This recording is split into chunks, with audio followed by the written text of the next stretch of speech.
అందరికీ నమస్కారము. ఈరోజు మనం చిటికెలో పసుపు అక్షంతలు మనం నిత్యం మన ఇంట్లో పూజలో ఉపయోగించుకోవడానికి వీలుగా ఒక గిన్నెలో అక్షంతలు మన చేతికి పసుపు, ఆ నూనె లేత నెయ్యి అంటకుండా ఎలా చేయాలనేది సరదాగా మీకు చూపిస్తాను. ఎలాగో గుళ్ళల్లో మనం పెద్ద పెద్ద క్వాంటిటీస్లో కలుపుతారు కాబట్టి అంత బేసిన్స్లో వాటిల్లో అప్పుడు పసుపు మనము నెయ్యి లేదా నూనె వేసి కలుపుతూ ఉంటారు. అది ఎలాగో తప్పదు.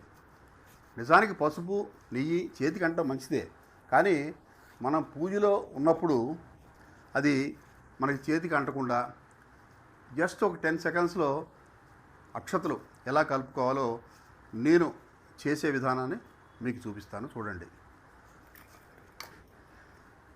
ఇలా డబ్బాలో, స్టీల్ డబ్బా కానీ ఏదైనా కంటైనర్లో కొన్ని బియ్యం తీసుకోండి. ఇది మీకు అనుకూలంగా మీ అవకాశాన్ని బట్టి మనకి కుదపడానికి వీలుగా ఉండే డబ్బా ఏదైనా పర్లేదు, క్వాంటిటీ కూడా మీ ఇష్టం. దీనిలో మనం పసుపు అలా వేసేసాం. కొంత క్వాంటిటీ పసుపు, అలాగే మనం నెయ్యి ఇలా వేసేసుకొని కొంత నెయ్యి ఇలా వేసేసుకున్నాం. ఆ తర్వాత మూత పెట్టేసి జస్ట్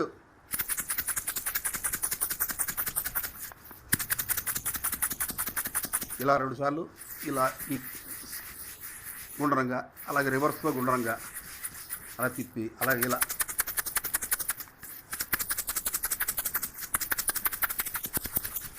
కుదిపామనుకోండి,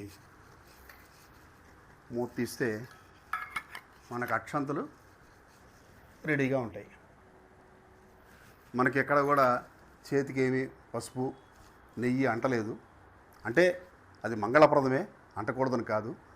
జస్ట్ మనకి సులువుగా ఉండే ఒక ఉపాయంలాగా నేను మీకు చెప్పడం జరిగింది. మనం నిత్య పూజలో ఉపయోగించుకోవడానికి చక్కగా ఈ అక్షంతలు చక్కగా ఎంత బాగా కలిసిపోయినా చూశారు కదా. అందరికీ శుభం జరగాలి. నమస్కారం.